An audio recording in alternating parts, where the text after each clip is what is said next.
bà chập đam bà chân pi đầm ná bà đằng hai tung chiết bà nàyประชาCampuchia hai nâng bà tung bà boss CPL bà Cameroon Premier League bà nângกีฬากอទាំងសងខាងbàមកលើទីលានbàការក្រុមtung chiết bà nàyប្រជាចាក់កម្ពុជាbàជាការបើកbà nàyការប្រកួត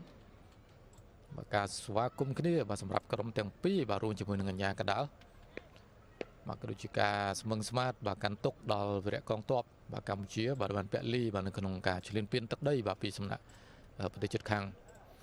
ឥឡូវនេះbàបាល់កាយជ័យពីជើងbàរបស់ក្រុមកោជពលខេមរៈភូមិន្ទbàនៅក្នុងវគ្គទី1bàចាប់ផ្ដើមការប្រកួតbàពីវិនាទីទី1ទៅbàខាងក្រុមបាល់ទាត់ Naga bàមានឱកាសលេងមុខទីច្រើនbàទៅលើខាងបាទកោជពលខេមរៈភូមិន្ទត្រង់នេះមាន Nagawa bàមួយជើងតែមិនចំគោលដៅbàនឹងបាល់ជ្រុំផ្សេងទៀតបាទក៏មិនបានល្អដែរបាទប៉ុន្តែការថែមមួយជើងត្រង់នេះបាទអ្នកចាំទីចាប់បានបាទអ៊ុំសេរីរតបាទហើយជាថ្មីម្ដងទៀតបាទការបញ្ជូន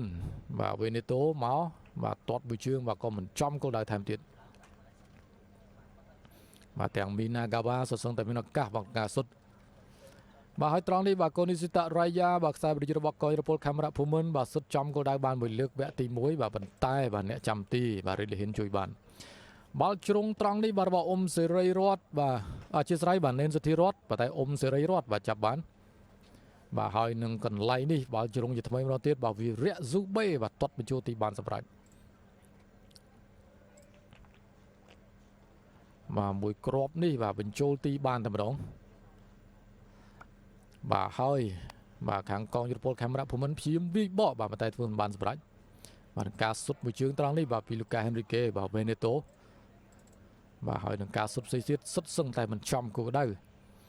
បាទប៉ុន្តែក្រោយមកទៀតបាទវេដេសុនបាទជាកីឡាករដែលគេថាបញ្ជូនបានល្អបាទហើយលូកាហេនរីកេក៏ប៉ះឲ្យមីណាហ្កាវ៉ាបន្ថែមបានគ្រាប់ទី2តែម្ដង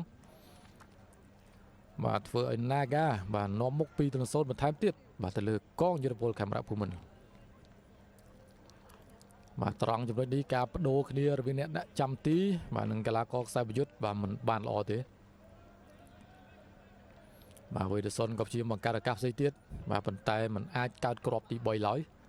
បាទដែលចប់ការប្រកួតបាទលោកអញ្ញាកដាផ្លុំបញ្ចប់បាទជាមួយនឹងលទ្ធផលបាទគឺ Nagawal ឈ្នះបាទទៅលើកងយុទ្ធពលខេមរៈភូមិន្ទនៅលទ្ធផល2-0